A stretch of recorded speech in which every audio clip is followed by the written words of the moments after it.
Hello, I'm journalist and comedian James Mullinger. 7 years ago, I left London, England and moved to St. John, New Brunswick. Since then, my stand-up career has taken me to just about every town and city in Atlantic Canada, which, let's face it, has provided plenty of material. But I've also come to realise that this place is special and, crucially, underappreciated. So my wife Pam and I started a magazine, the Maritime Edit, to celebrate its natural beauty and the incredible spirit of the people here. Last year, here on Atlantic Edition, I embarked on a tour to meet some of Atlantic Canada's most interesting and dynamic people, and chatted about what drives and inspires them, and learned what they love so much about this place we're all so proud to call home. And now we're doing it again. I'm back on the road to meet even more fascinating Atlantic Canadians, and today I'm headed to meet the amazing Susan Chalmers-Gauvin and Igor Dobrovolskiy, the founders of the Atlantic Ballet of Canada. Susan, a previous policy consultant in health and social services, and Igor, a Ukrainian-born dance choreographer, came together in 2001 to create what is now one of the most renowned ballet companies in Canada. Since opening the company, they've won multiple awards for their work. Susan was named one of the top 50 CEOs, and Igor was awarded the Lieutenant Governor's Award for High Achievement in the Arts by the New Brunswick Arts Board. The pair have built the Atlantic Ballet of Canada into what is now the largest professional performing arts organisation in New Brunswick. I'm just so excited to meet with this amazing team, and of course to see their work firsthand. I'm James Mullinger, and this is Atlantic Edition.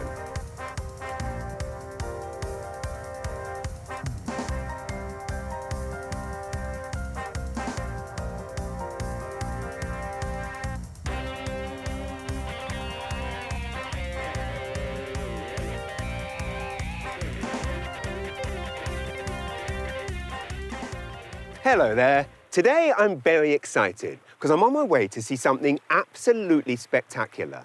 The Atlantic Ballet of Canada's Ballet by the Ocean. Even better still, I'm going to meet with the two founding geniuses behind the company, Susan Chalmers-Gauvin and Igor Dobrovolskiy.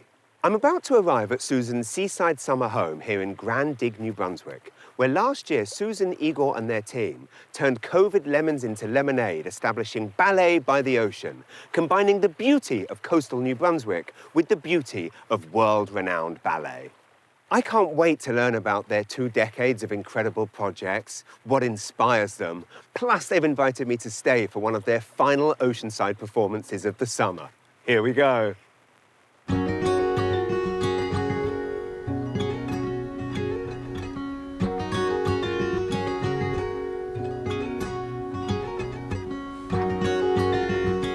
Susan! Hello, James. So nice to meet you. Likewise, it's such an honor to finally meet. I have been a huge fan for a very long time, so thanks for having me. Well, very happy to welcome you here to our dune and to our home. Beautiful. It's absolutely stunning. Thank you. James, I wanted to start by showing you this beautiful graphic that we commissioned from Brandon Mitchell, who's a Lestegwave First Nation. He's a Mi'kmaq artist, and this is Mi'kmaq territory that we're on here. So it was very, very important for my husband and myself to honor the land that we're on for the First Peoples. The first symbols at the top are actually the ancient hieroglyphs that they used pre-contact in our Indigenous communities.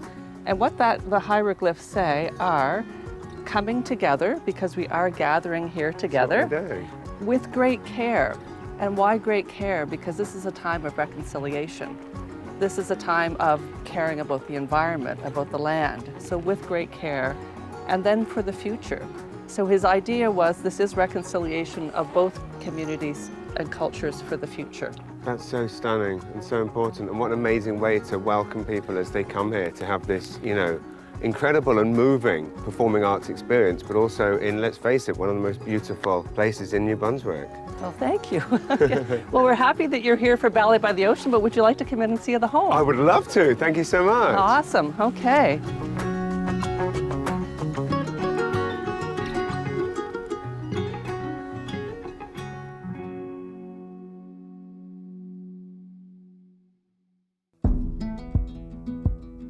Come on in, James, to our home. Thank you so much. Oh, wow. This is incredible. Look at that view. I'm assuming this is officially the best view in New Brunswick. Oh, I think so, 100%, yes. Oh my goodness, this is absolutely glorious. Well, it was that view that sold us on the property. So my husband and I were looking for a cottage. We came and stood on that step there, looked out at the water, and we sold our cottage and our house and we moved in. That was December of 2018, the middle of winter, but we did it.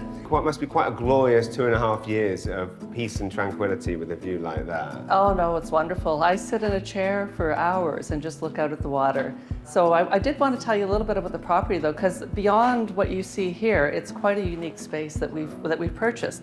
43 acres that span 2 kilometers along the Northumberland Strait. And what you see on this map is our home, which is this little box here. The property spans all of this and this island out here, which was once attached. First of all, it's a protected wetland.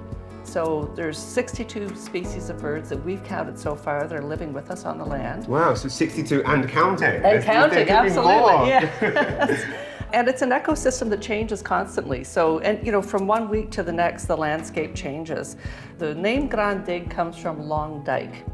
And long dikes were what the Acadians built in the 1800s so that they could get from the islands to the mainland to sell their crops and get their cattle and the various things they needed to survive.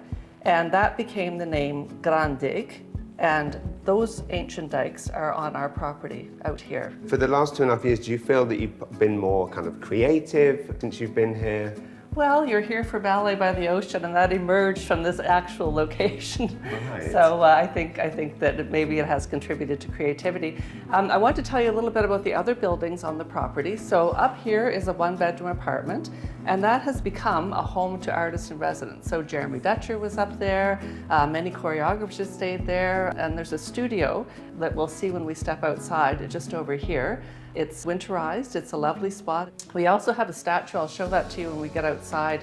We commissioned Sean Myers, and we wanted something that would move with the land, but also represent our dancers, because this became part of Ballet by the Ocean as well.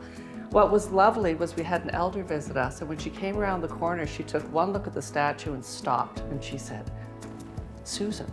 I said, "Oh, you like the statue that we put up?" And she said, "Susan, it's the sacred fire looking out on the ocean as a representation of hope."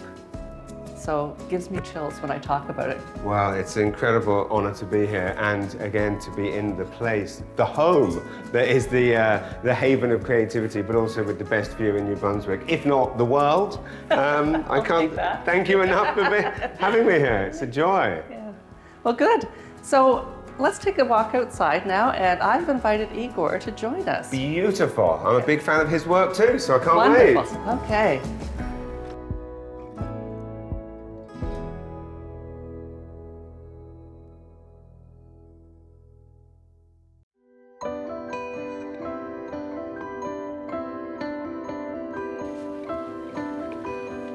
Here's Igor. Hi, Igor. Hi, James. It is an honor to finally meet you, my friend. Yeah, thank you. I'm a huge admirer of everything you do, so I can't wait to chat. Okay, Let's go. do this. Let's go.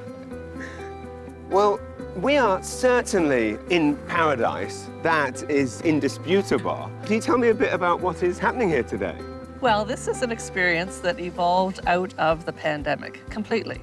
So imagine, as you know, this is my home, and my husband and I are in lockdown. And in the back of my mind, you know, and Igor's mind as well, we're worried about how are we going to move forward? All the venues are closed. How are we going to keep the dancers going? So all these questions are happening. And one day when I was sitting in my comfortable chair looking at the ocean, I turned to my husband and I said, "Do you think we could build a stage out there?" And you know, to his credit, he said, "Well, maybe." Optimistic even then, yeah. Yes, yeah. So anyway, then it was, you know, a matter of conceiving that idea with Igor. So Yeah, and this time, you know, we was locked out, and I do classes online with my dancers. Right. And then we start calculate time when I can bring dancers to the studio and dance inside kind of bubble team. We all, and even that, I'm not able to touch any ballerina to do some duets. So it actually was step, kind of amazing step what we did. And I know we probably only one company in the world who performed in this period of time and last year. So take me back to the beginning. I mean, it's so amazing to me that we have a world-class ballet company based here in a province that people don't always think of when they think of performing arts. How did Atlantic Ballet begin 2 decades ago? It began, me and my wife arriving to Halifax, and the guy driving us to the New Brunswick, and we're driving 2 hours. I see just forest. It's just Jesus. When I go, where I go, I try to create some art. Where I'm going, Yeah. but I know the Capitol Theatre in Moncton. I see the beautiful kind of European style theatre, Yeah. and nobody there. Yeah. This was big disappointment for me, and I decided leave because I'm looking for some different standard, professional standard, and then I meet Susan, and she told me, I heard you tried to leave. So yeah, I couldn't do anything here. It's not my plan to teach in the school. Tell me your idea. This was coffee. 2001. 2001? June 2001. Yeah. This is how it started, from a cup of coffee. That's incredible. That's the way it all starts here. It's a cup of coffee. And so what do you remember about that first meeting with Igor, and when did you realize that something, because it's incredible, and again, and I very much relate to that mindset where you move to a place, and again, my performing art is different, but came here and people said, you know, oh, there's no market for stand-up comedy here, you can't do that here, and you quickly realize you need to build it and they will come. If something doesn't exist that you want to exist, create it. So that's clear. You obviously wanted to get behind that. Yeah. Tell me about that meeting. Well, we really are the odd couple of professional ballet in the entire country, possibly the world. So at that time, I was working, I had a consulting firm, and I worked with Indigenous communities across Atlantic Canada. I'm a sociologist by training, and he's new to the country, doesn't speak English very well. So here we are, having a coffee together. And what struck me was that we have talent in every discipline in Atlantic Canada. Award-winning authors, musicians, theater, and no professional dance community. To his point, there was nothing professional here. And how is that possible that one discipline does not evolve? So I was curious, and my research mind kicked in. And when I did the research, I found out that the Canada Council for the Arts was giving out $20 million a year to professional dance in Canada, and not a penny coming to this entire region, not just New Brunswick. Wow. So between his talent and my New Brunswick pride, Yeah. we went on this adventure. And he didn't tell you that day, how do you seal the deal? We went and opened a P.O. Box, P.O. Box 1783. It's still our P.O. Box today. Amazing. And we started on our adventures. I mean, how does the working dynamic function between the two of you? You say that you're the odd couple of ballet globally. What's the day-to-day dynamic like between the two of you? Well, I think what's really worked for Igor and I is he does the artistic things and I do the administrative things. And we have kept somewhat that distinction. I do pop my nose into his things sometimes and he pops into mine, but we kept that distinction. So we had this philosophy. And, we do fight. Yeah. But we respect each other. Yeah. All great partnerships do, but that's absolutely correct. I always appreciate if Susan not coming when I create. But at the same time, I'm one of the lucky guy because I have freedom to create, and I have to worry about some grants or something like that. Susan gave me this chance to be free creator, and it's amazing. What were your first impressions of New Brunswick when you moved here? Friendly people. Yeah. Friendly people. I don't have car this time, and every time I go on the street and people in front of me come, hi. I'm just like, it's weird. Yeah. I grew up in a big city, nobody do that. And hi, how are you? I'm fine. This is the most impression what they have. Did you ever imagine when you had that coffee that 20 years later you would be celebrating 2 decades of this? No. I expected company down next year. Yeah. Bankrupt. Yeah.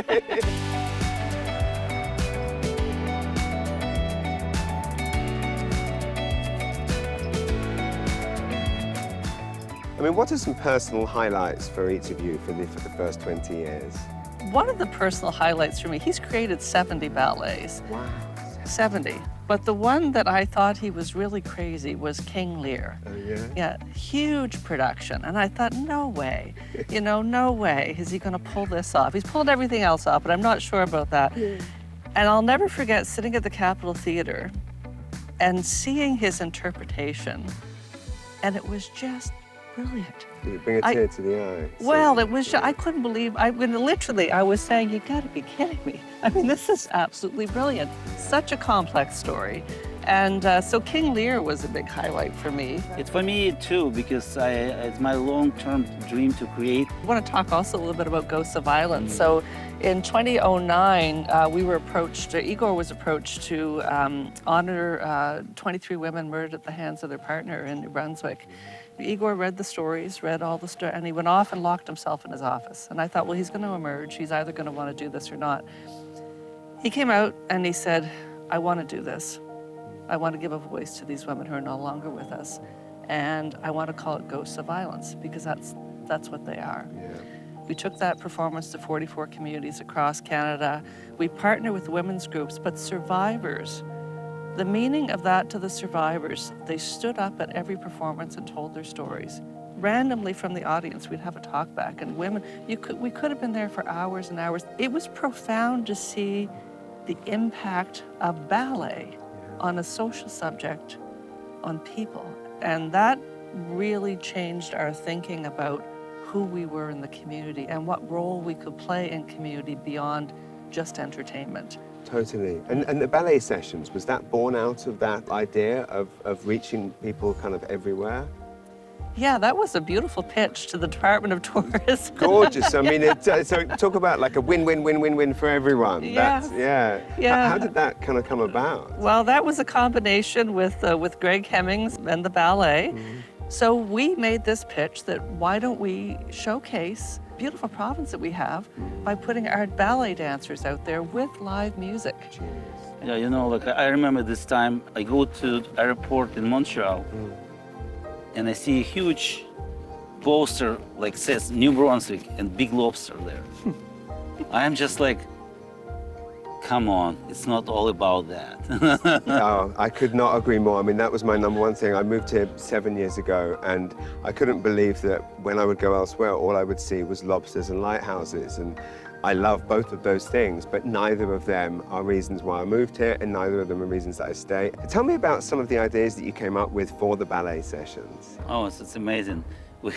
Before we have trip for all this location with the Adam and crew, and each location inspired differently. Right. We choose different music for each location, and how it's amazing work there, you know. Like one location, I remember we arrived this island where it's supposed to be Manana Island, I think. Yeah. And we planned to do some kind of helicopter pod band, and we wake up in the morning. All our plan collapsed. It's blow window like crazy. So we have to change plan. So it was, I still remember, still have this feeling how this creative team work on each location, and our dancers choreography adopted to the location. I have great experience to do that. This was great. It's amazing.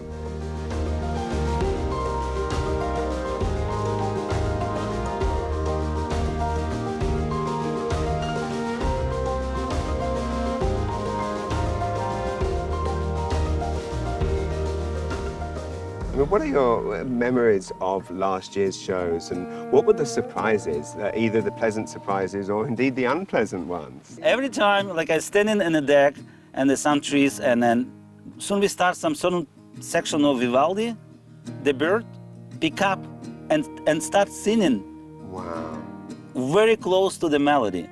It's amazing. That's unique. And so you're putting on the shows and worrying, are we going to disturb the wildlife? And meanwhile, the birds are singing along with what you've created. I mean, how did that feel? That must have given you goosebumps.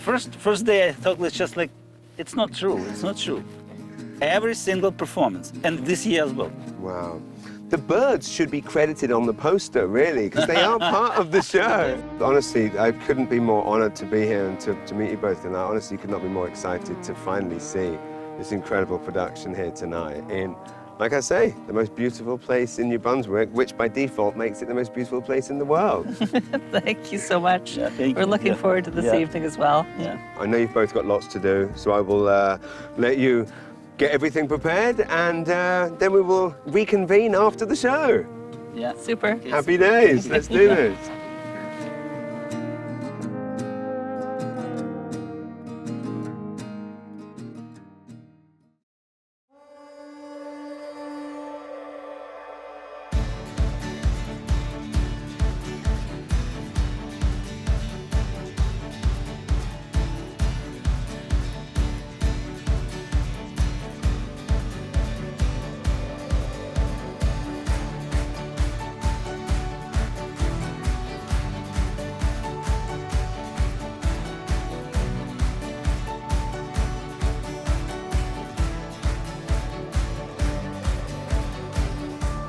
Dancing ballet by the ocean is it's a different experience, being able to adapt to the environment outside. It's very interesting and keeps things exciting. To be a part of it now and just to see how beautiful the setting is, to dance outside, where I'm from, it's just super nice, yeah. Without further ado, here's what you came to see. Ballet by the Ocean.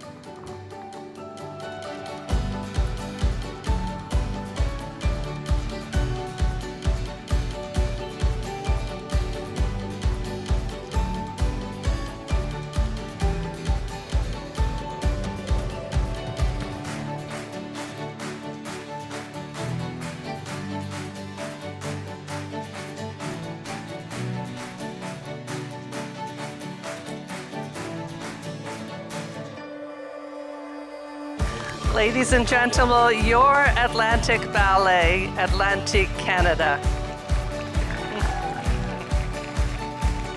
Thank you. Enjoy your dessert.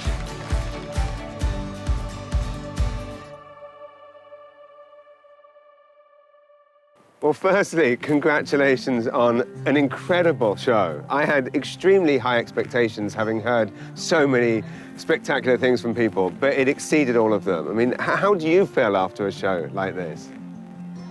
Well, you always feel good. I mean, the audience reaction is a big part of it, but sitting in the wetland is truly an immersive experience, and it changes. So tonight, the herons were flying overhead, an eagle flew overhead. So you have all these additions to the show that aren't there from show to show, so it's always a new experience. But it's for me, it's exhilarating every time. I'm sure. And how about for you, Igor? I mean, you must have never imagined that this would be how you would be doing ballet when you started out, and to see it like this, it must be. Yeah, I have two parts of me. One part of the human being would actually same reaction like Susan, the see people, and another the dark part of me is the director, because always they see some mistake and perfection. Right. They have to change something, it looks better, and this one and rehearsing this section. This is kind of the me, you know. Yeah. But it's a profession. So you're always trying to innovate and think ahead. You're never coasting. No, it's the philosophy of the company when we start. Always innovation and some creation, new. Right. I mean, the thing that I found really fascinating, having just enjoyed the show, meeting all of the performers afterwards, it really kind of hit home to me how, in addition to bringing kind of world-class, performing arts to this region, not only are you bringing performers here, you're bringing obviously tourists here, you're providing employment for creatives, chefs, vineyards. It's so multifaceted. That must make you feel good knowing that you're doing not just a great thing for the art form that you love, but also for the region that you love. Yeah, we're proud New Brunswickers. I'm proud. You're a proud New Brunswicker too, Yes, I think, yes. now, after being here for 20 years. And we're very much rooted in our community. So the idea of collaboration and partnerships and supporting others is just part of a philosophy that we've carried with us for so many years. Right. And this is really a true culmination of all of those elements. It totally in one package. Right. Yeah. And when you say, Igor, that you love to keep innovating, so, I mean, how do you top this? What are you going to do for the 30th anniversary? I know, pole dance in the ocean. Yeah, that's it. Walking on water, dancing on water. Yeah, we built some stage and, and some boats we go by. government will be subsidized by some boats, and we bring audience by boat around, and then will be firework and Ballet by ferry. Yeah. That's what we're talking Yeah. about. Ballet by ferry. I like it. I can't thank you both enough for your time, for giving me and all of us this incredible experience, which again, I mean, I really felt like I was watching a show that I will remember for the rest of my life. And for that, I sincerely thank you. And keep doing what you're doing. And I will see you in 10 years for Ballet on the Ferry. okay. Happy day. Thank you, James. Let's Great go. to have you here. Oh, thank you. Let's enjoy some dessert. Yeah.